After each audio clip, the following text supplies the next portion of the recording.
नमस्कार, आप देख रहे हैं स्पेशल रिपोर्ट न्यूज रूम से। आपके साथ मैं हूं अंजना ओम कश्यप। उत्तर प्रदेश में समाजवादी ड्रामा खत्म होने का नाम नहीं ले रहा है, बल्कि शिवपाल यादव तो मंत्रिमंडल से बाहर होने के बाद और भी फ्रंट फुट पर बैटिंग कर रहे हैं।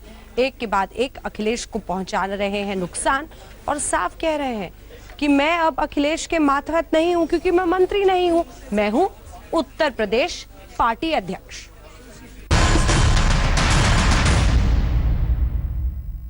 और बिहार के चुनाव से पहले भी मैंने इकट्ठा किया था, इकट्ठा किया था और सब कुछ हो भी गया था। लेकिन हम आपकी जानकारी में और आपको जानकारी भी होगी कि लोगों ने वो समझौता तोड़वाया था जरा से स्वार्थ में। मैं तो बोल चुका हूँ, जरा से स्वार्थ में, सीबीआई के डर की वजह से। सीबीआई की, हम किसी का नाम नहीं लेना चाहते, आप समझ रहे हैं। हाँ? अब उनका महत्व क्या है? सब बार बार नाम लेते हैं, समाजवादी पार्टी में है नहीं। मैं बोल ही चुका हूँ मुख्यमंत्री बने, ये तो मैं बहुत पहले बोल चुका हूँ। 3 तारीख से कैंपेन करने वाले हैं, क्या आप उनके मंच पे जाके उनके साथ कैंपेन करेंगे? 3 नवंबर से वो कैंपेन की शुरुआत करने वाले हैं। देखिए, वो बुलाएंगे तो जरूर जाएंगे और उनके अधीन तो अब है नहीं। मुख्यमंत्री जब वो थे, अब मंत्री थे, है तो पार्टी के मुख्यमंत्री सर। हाँ, तो बुलाएंगे तो जरूर जाएंगे। और वो वो हमने अभी उनको निमंत्रण दिया ही था, परसों सम्मेलन में आए भी थे, भाषण भी किया था। चुके हैं। अब ये अखिलेश को समझना चाहिए, किसी के बहकावे में अखिलेश को नहीं होना चाहिए, नहीं आना चाहिए।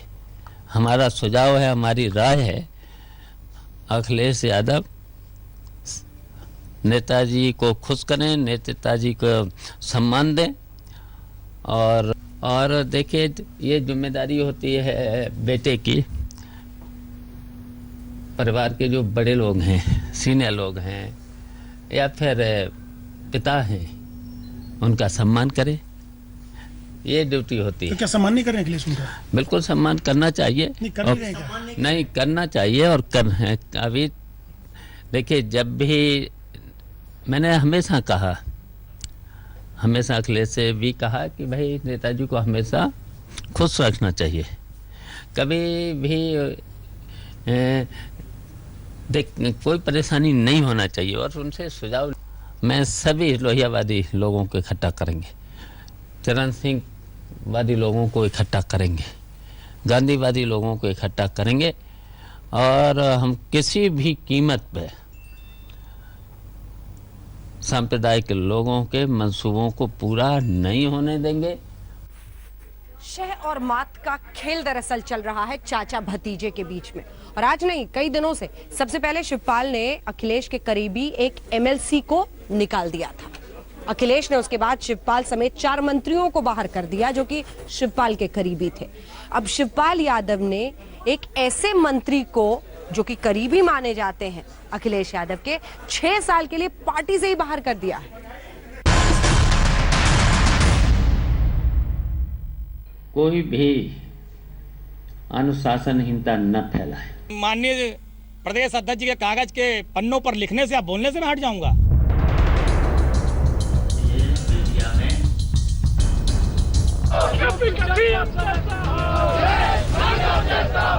परिवार में कोई विवाद नहीं है, पार्टी में कोई विवाद नहीं है, सब एक है। हमारे परिवार एक है, पार्टी एक है। दोनों भाई मंच पर तो कह रहे हैं कि सब ठीक ठाक है, लेकिन मंच के पीछे दूसरा रंगमंच सजा हुआ है। समाजवादी फैमिली में चाचा भतीजे की जंग का क्लाइमेक्स अभी आया नहीं है। हर रोज नया एपिसोड। चाचा कह गए कि फैमिली में सब कुछ ठीक है, लेकिन भतीजे की टीम का एक विकेट गिरा दिया। समाजवादी पार्टी से उनको 6 वर्ष के लिए निकाल दिया गया। देखिए, जो भी अनुशासनहीनता करेगा, गुंडही करेगा, नंबर 2 के काम करेगा, कब्जा करेंगे, ऐसे लोग समाजवादी पार्टी में नहीं रह सकते। शिवपाल पार्टी के यूपी अध्यक्ष हैं और अखिलेश यूपी के मुख्यमंत्री।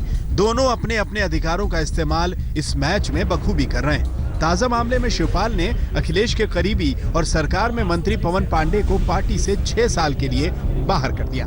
जख्म पर मिर्ची छिड़कते हुए शिवपाल ने अखिलेश को चिट्ठी भेजी कि वो पवन को अपने मंत्रिमंडल से भी बर्खास्त कर दें। दुराचरण और अनुशासनहीन आचरण के कारण उन्हें मंत्रिमंडल से बर्खास्त करने का कष्ट करें। मुख्यमंत्री को हमने ये पत्र लिखा है। अखिलेश सरकार के मंत्री पवन पांडे पर पार्टी नेता आशु मलिक की पिटाई का आरोप है। आशु मलिक ने पिटाई को लेकर थाने में तहरीर भी दी है, लेकिन पवन पांडे इन आरोपों को एक सिरे से खारिज कर रहे हैं। माननीय प्रदेश अध्यक्ष जी के कागज के पन्नों पर लिखने से या बोलने से मैं हट जाऊंगा। मैं आखिरी दम तक समाजवादी पार्टी में रहूंगा और माननीय मुलायम सिंह जी का जिंदाबाद, श्री अखिलेश यादव जी का जिंदाबाद लगाऊंगा। भतीजे ने चाचा को अपने मंत्रिमंडल से आउट किया तो शिवपाल ने लखनऊ का सरकारी बंगला खाली कर दिया। घर के दरवाजे से नेम प्लेट हट गई। साजो सामान छोटे बड़े ट्रकों में लदकर दूसरे घर की तरफ रवाना हो गया। तो क्या शिवपाल के दोबारा मंत्री बनने की उम्मीदें खत्म हो गई? जी नहीं, शिवपाल को तब तक आस है जब तक नेताजी का आशीर्वाद उनके पास है। वो हमने नेताजी पर छोड़ दिया। नेताजी जो भी कहेंगे हम वो करेंगे। हम नेताजी के साथ पूरी तरह से। मुख्यमंत्री अखिलेश यादव 3 नवंबर को अपनी रथ यात्रा शुरू कर रहे हैं। इसकी तैयारियों को लेकर उन्होंने पार्टी के नेताओं, मंत्रियों और कार्यकर्ताओं की बैठक बुलाई थी, लेकिन अपने मंत्री की बर्खास्तगी के बाद बैठक बीच में छोड़कर अखिलेश राज्यपाल राम नाईक से मिलने राजभवन चले गए। अखिलेश ने राज्य के ताजा राजनीतिक हालात पर राज्यपाल से चर्चा की। बहरहाल इस बार चाचा भतीजे के मैच में बाजी चाचा के हाथ लगी। अब भतीजा इसका जवाब कैसे देता है, इंतजार कीजिए। पिक्चर अभी बाकी है। कुमार अभिषेक के साथ बालकृष्ण, लखनऊ, आज तक। तो टॉम एंड जेरी का ये खेल चलता रहेगा चाचा भतीजे के बीच में। अब इधर अखिलेश यादव ने चुनावी एक तरह से प्रचार के लिए एक वीडियो बनाया है। खुद उसमें दिख रहे हैं, पत्नी दिख रही है डिंपल, बच्चे दिख रहे हैं, ना शिवपाल दिख रहे हैं, ना मुलायम सिंह यादव दिख रहे हैं। तो क्या चुनावी अखाड़े में अकेले अपने दम पर उतरने को तैयार हैं अखिलेश यादव?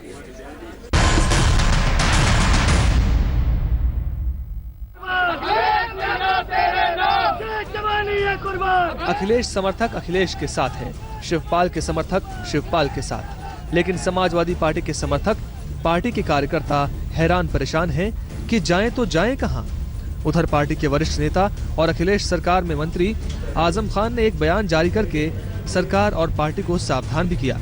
अपने बयान में आजम ने कहा, ना तो मुसलमान पानी का बुलबुला है और ना ही थाली का बैंगन है जिसे कहीं भी लुढ़का दिया जाए। मुसलमानों के हालात पर पैनी नजर है और फैसला लेने में काफी समय है। मुस्लिम लीडरशिप, स्वयं मुसलमान भी सही मायनों में सेकुलर हिंदुओं के साथ ही चलना चाहते हैं, लेकिन ना तो हारी हुई लड़ाई लड़ना चाहते हैं और न ही बेभरोसा राजनीतिक ताकत के सहयोगी बनना चाहते हैं। आजम खान ने इशारों ही इशारों में मुलायम और अखिलेश को संदेश दे दिया कि पार्टी में अगर ये ड्रामेबाजी बंद नहीं हुई तो पार्टी की सबसे बड़ी जमा पूंजी मुस्लिम वोट उससे दूर जा सकती है। दूसरे मुस्लिम नेताओं की तरफ से उन्हें ऐसे संदेश जा चुके हैं। मुसलमानों को पार्टी दूसरी पार्टी देखने की तरफ मतलब बाध्य होना पड़ेगा। मेरी कोशिश तो यही है कि मुसलमानों में जो कन्फ्यूजन है, अब वो परेशान है कि हम क्या करें, क्योंकि उन्होंने समाजवादी पार्टी को बहुत उम्मीदों के साथ वोट दिया था और वो चाहते भी यही हैं कि समाजवादी पार्टी में ये जो दूरियां हैं और जो इख्तलाफात हैं वो ख़त्म हों और ये दीवारें उठ गई हैं वो दीवारें गिरा दी जाएं। फैमिली का ड्रामा खत्म होने का नाम नहीं ले रहा है। उधर बीजेपी राज्य में राष्ट्रपति शासन की मांग कर रही है। समाजवादी कुनबे की इस लड़ाई पर सभी पार्टियों की नजर है। सभी छींका टूटने के इंतजार में है, अपने फायदे नुकसान की जांच पड़ताल में है। कुमार अभिषेक के साथ बालकृष्ण, लखनऊ, आज तक। अखिलेश के तेवर अलग, लेकिन इन सब के बीच उत्तर प्रदेश सरकार और उत्तर प्रदेश में समाजवादी पार्टी दोनों विपरीत दिशा में चल रहे हैं और इस लड़ाई महीने भर की जंग में दरअसल भुगत रही है अगर कोई तो उत्तर प्रदेश की जनता। डेंगू से 100 से ज्यादा मौतें हो गई हैं, लेकिन उधर कुछ करने के बजाय आपसी शय और मात का खेल चल रहा है।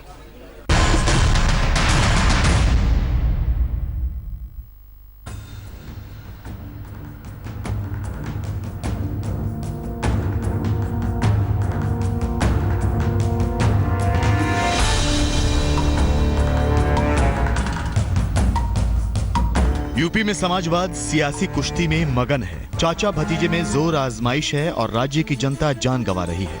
यह हम नहीं, हाईकोर्ट कह रहा है। डेंगू से मौतों पर यूपी सरकार को करारी फटकार सुनाते हुए हाईकोर्ट ने कहा है, मुख्य सचिव बताएं कि यहाँ संवैधानिक विफलता की स्थिति है तो क्यों न प्रदेश में राष्ट्रपति शासन लगा दिया जाए। स्वास्थ्य विभाग नागरिकों को स्वास्थ्य सुविधाएं मुहैया कराने में बुरी तरह फेल रहा है। अफसर गलत हलफनामे दे रहे हैं। डेंगू की रोकथाम के लिए किसी भी विभाग ने प्रभावी कदम नहीं उठाए।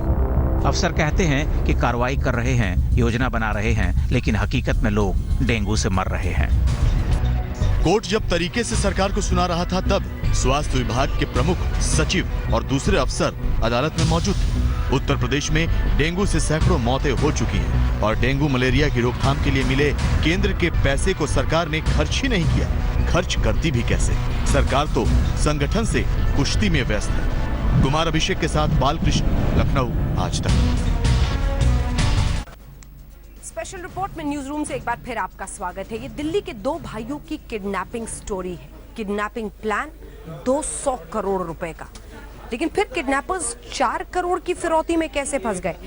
बिहार पुलिस ने कैसे इन्हें धर दबोचा? देखिए ये रिपोर्ट।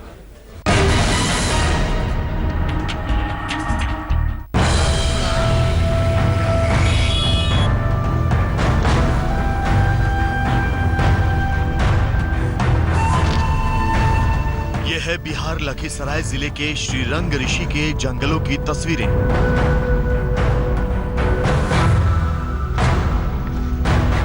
यहाँ ऊंची ऊंची पहाड़ियां हैं और बिहार पुलिस की स्पेशल टीम अपने खास ऑपरेशन को अंजाम दे रही है। ऑपरेशन दिल्ली के एक बड़े बिजनेसमैन के 2 बेटों को किडनैपर्स के चंगुल से छुड़ाने का।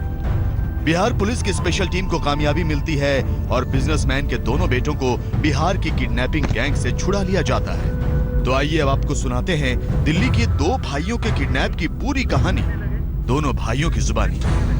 मैं सुरेश शर्मा, कपिल देव शर्मा, सन ऑफ श्री बाबूलाल शर्मा। हम लोग दिल्ली से हैं और हम पटना आए थे। पटना से किसी अननोन पार्टी ने हमें बुलाया और वहाँ से हमें किडनैप करा दिया रास्ते में से। और हम 5 दिन से हम लोग किडनैपर्स ने कैद कर रखा था। बहुत मारा, 5 दिन से खाना नहीं दिया, लैट्रिन भी नहीं गए, पानी भी नहीं पिया। पानी देते थे जीने के लिए बस सिर्फ। तो अभी आप कैसे छूट गए? कैसे हम लोग पुलिस आई हमारे जैसे पुलिस आई तब तो उन्होंने हमें जो है गन लगा दिया था, तो हम बोल नहीं पाए। पुलिस हमने देखी थी लेकिन गन लगा रखा था तो बोल नहीं पाए हम। इसके बाद पुलिस जैसे ही धीरे गई तो वो लोग निकलने लगे तो हमें इंजेक्ट करने लगे। इसको इंजेक्ट कर रहे थे, बेहोश कर रहे थे। जब इसको इंजेक्ट कर रहे थे तो मैं चिल्लाया तो मेरे सर पे ये मारा, देखो मेरी चोट है, पता नहीं क्या मारा था।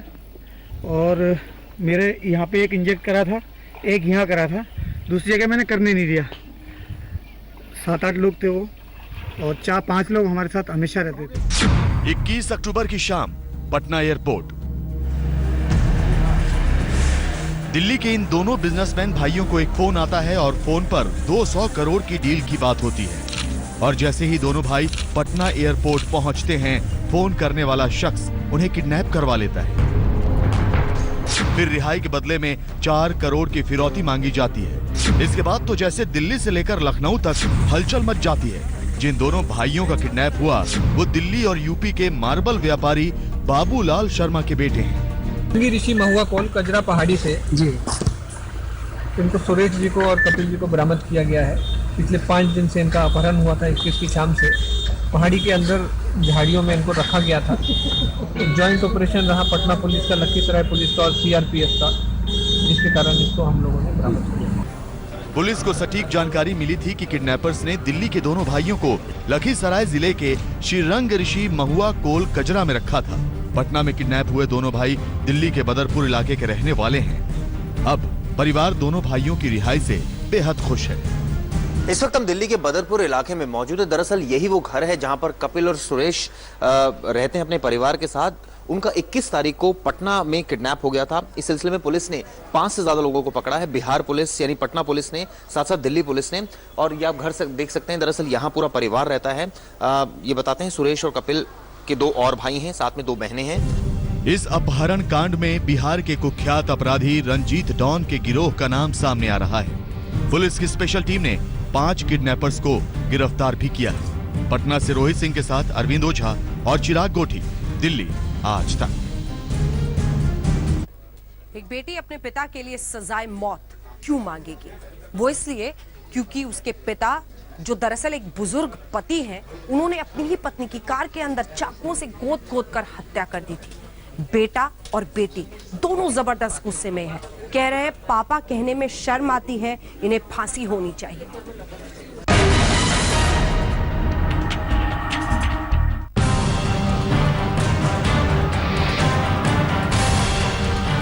और इन तस्वीरों के पीछे जो खूंखार वारदात छुपी है, शायद ही ऐसे कत्ल की कहानी आपने पहले कभी सुनी होगी। बसंत विहार के अनंत निकेतन में उस वक्त सनसनी फैल जाती है जब एक बुजुर्ग पति अपने पत्नी की चाकुओं से गोदकर हत्या कर देता है। उसने 3 बार यहाँ पे ब्रेस्ट पे चाकू मारा। बचाने के लिए उसने ऐसे किया।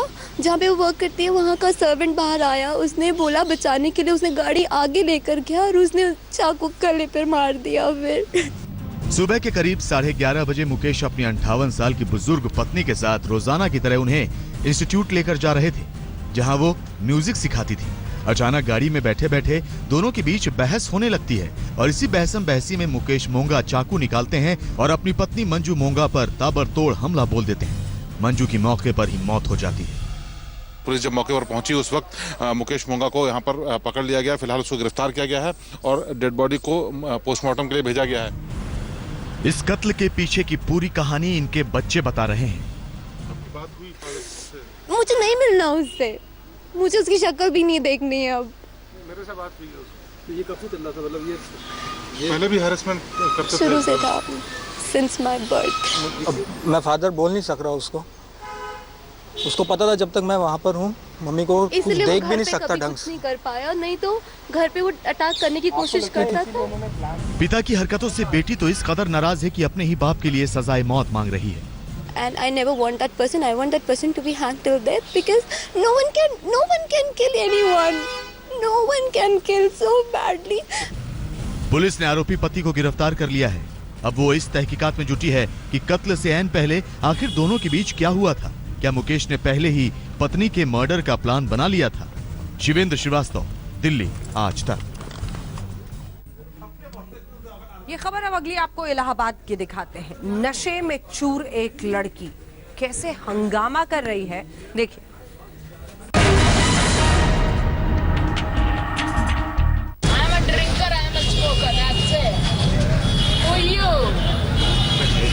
शराब की दुकान पर टल्ली लड़की का हंगामा। नशा उतरने के बाद पता चलेगा। नशा उतर तुम हो कौन? क्यों कि राजा भैया तुम हो कौन? नशे में चूर लड़की ने महिला थाने में मचाया बवाल।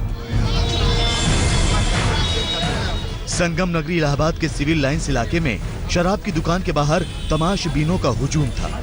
सब नशे में धुत इस लड़की का ड्रामा देख रहे थे।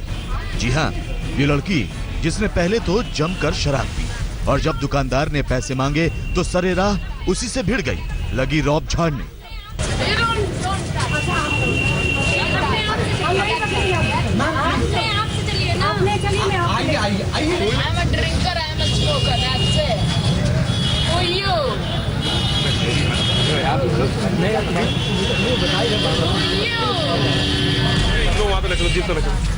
हालांकि इसी बीच दुकानदार ने पुलिस बुला ली, लेकिन लड़की वहां से हटने को तैयार ही नहीं थी। काफी मान मनौवल के बाद किसी तरह राजी हुई तो रिक्शे से उसे सिविल लाइंस के महिला थाने लाया गया, लेकिन शराब सिर चढ़कर बोल रही थी। महिला को होश ही नहीं था कि सरेआम न सिर्फ उसका मजाक उड़ रहा है बल्कि उसकी करतूतें कैमरे में कैद हो रही हैं। You the husband of the father. Who you? The mother or the husband in Marathi? So who you? Don't you just don't try to कौन सा अपराध किया है? कौन सा अपराध किया है? कुछ अपराध किया। कोई अपराध नहीं। बैठने के लिए कहा जा रहा है। नहीं बैठेंगे। नहीं बैठेंगे। खड़ी रहो। खड़ी रहो। खड़ी रहें। खड़ी रहो। चलो वहाँ बैठ जाइए। वो कौन? नशा उतरने के बाद पता चलेगा। नशा उतर तुम हो कौन? क्यों कि राजा भैया तुम हो कौन? नशा उतरेगा तब पता चलेगा कि आखिर ये लड़की है कौन, कहाँ की रहने वाली है। आज तक ब्यूरो। सलमान खान स्क्रीन पर दबंग बनते हैं, लेकिन कैरेक्टर में उनके बॉडीगार्ड भी समा जाते हैं। तभी शेरा ने की है ऐसी गुंडागर्दी। एक शख्स की गर्दन पर चोट लग गई, हड्डी टूट गई। देखिए ये रिपोर्ट।